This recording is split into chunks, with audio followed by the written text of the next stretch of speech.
Today we go to the next experiment, that is the 6th number experiment. Determine the hardness number using Rockwell or Beaker hardness test. So what is the aim of the experiment? First of all, our aim of the experiment is first identify the machine. Second one, the given specimen using, we can define the hardness number of Beaker or your what? Winner.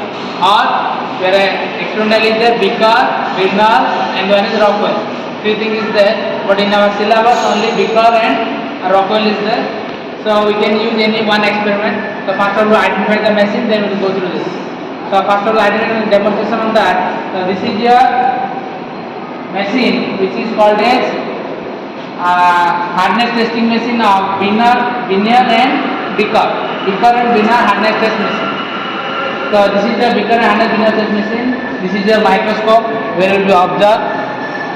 Look at here, this is given, these are the ball inductor, we can say inductor, this is a ball inductor which we have to, using this, we can create a hardness test of a given specimen. And this is the work table. And this is the power supply here. And these are the load, look at here, from this side. For these loads are for Beaker, these loads for Winner. So using this, you have a Beaker test only is given here. You have an experimental or your syllabus. We can do the Beaker here.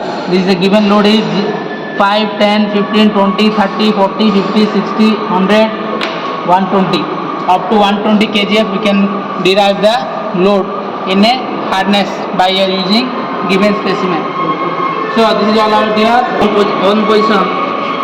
So here is the testing for the specimen is given here. This is if on this you can test the machine. So here is a look at here. This is a microscope.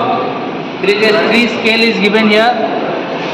One is a main scale, you can say simple scale, and then is a adjustable scale. Next one is a adjustable and the scale. 3 scale is given here, and 3 scale of list count is different. So using this 3 scale different list count, we can define the inductor which is occurring here. The total length or dia of this inductor is a ball bearing type is there, is where you can find this ball bearing. So using this we can find the hardness of your given specimen. This is a mild steel.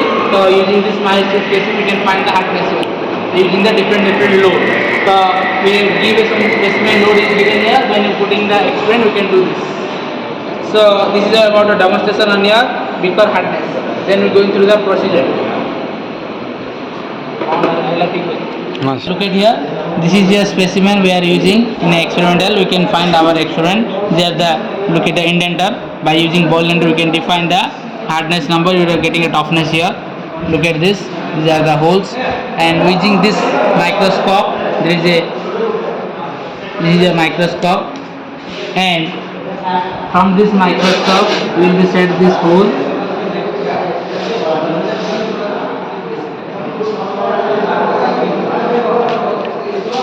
This is a 5 point something is there, 0.5. We have to find the length of this using this microscope from this point to this point onward.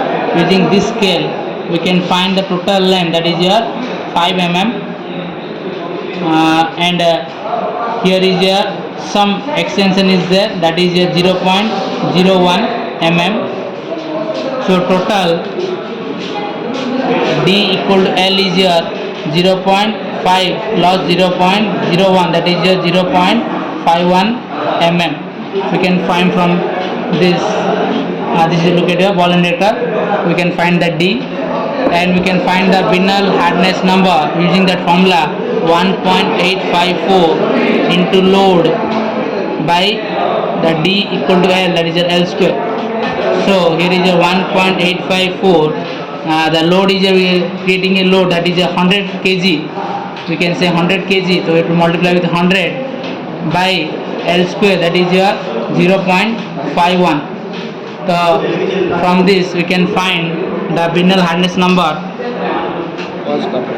So from this above calculation we can find 363.5. This is a BH number, BHN. beginner hardness number to define this surface, and this is the base. In this way we can take different specimen. So first of all we get a serial number 1, then we take a load, clear 1, the load is 100, 10, 20, in this way we can clear 100 here. Next, the length, you have to find the length using 3, but you are using 2 here, you can using 3, that is your one is your main scale, a simple scale, and then is your that is your objective scale. From onward we can find the length. We can next find the length here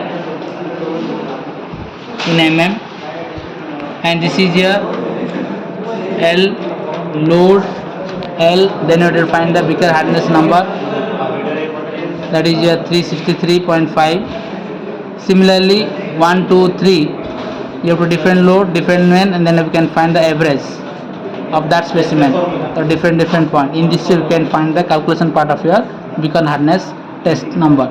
So this is all about your beacon hardness test number, and further video we discuss that different experiment. Thank you.